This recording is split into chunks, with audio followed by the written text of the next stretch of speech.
চেষ্টাতে আজকের এই আয়োজন। নওগাঁর মান্দা উপজেলার ঐতিহ্যবাহী চোকাউলী বহুমুখী উচ্চ বিদ্যালয়ের প্রাক্তন শিক্ষার্থীদের অংশগ্রহণে অ্যালামনাই ইভেন্ট 24 অনুষ্ঠিত হয়েছে। শনিবার বিদ্যালয় প্রাঙ্গণে দিনব্যাপী এই ইভেন্ট অনুষ্ঠিত হয়। ইভেন্টে একসঙ্গে আসা শিক্ষার্থীরা 63 বছর পর প্রথমবারের মতো প্রতিষ্ঠানের ঐতিহাসিক ইতিবৃত্ত এবং ভাগাভাগি স্মৃতি উদযাপন করে প্রাক্তন শিক্ষার্থীরা।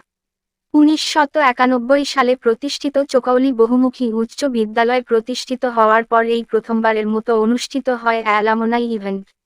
ইভেন্টে চেয়ারপারসন হিসেবে দায়িত্ব পালন করেন ইঞ্জিনিয়ার মোজাফফর হোসেন।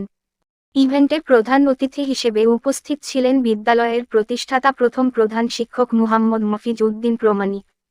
এছাড়া উপস্থিত ছিলেন বিদ্যালয়ের প্রাক্তন শিক্ষার্থী প্রফেসর দা ফজলুর রহমান, দা একরামুল বারী টিপু, সাইফুল ইসলাম, হোসেন আলী, শোকাত আলী, আব্দুল মান্নান, হাতেম লাই, ইঞ্জিনিয়ার মো. আল ইমরান হোসেন, 99 ব্যাচ ইঞ্জিনিয়ার আব্দুল হামিদ প্রমুখ। এ সময় বিদ্যালয়ের বিভিন্ন ব্যাচের শিক্ষার্থীরা তাদের শিক্ষাজীবনের বিভিন্ন স্মৃতিচারণ করেন।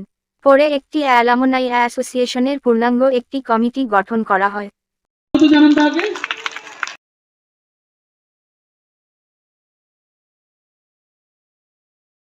নাম রয়েছে আমার শ্রদ্ধাভাজন এই স্যারেরা সহ মীর আহমেদ। ক্রিয়েটিভ উদ্যোগ ছাড়া, সৃষ্টিশীল উদ্যোগ ছাড়া এই মিরাবাদ ক্যান্টনমেন্টে অবস্থিত। সেখানে আমি ইংরেজি বিভাগের সহযোগী অধ্যাপক।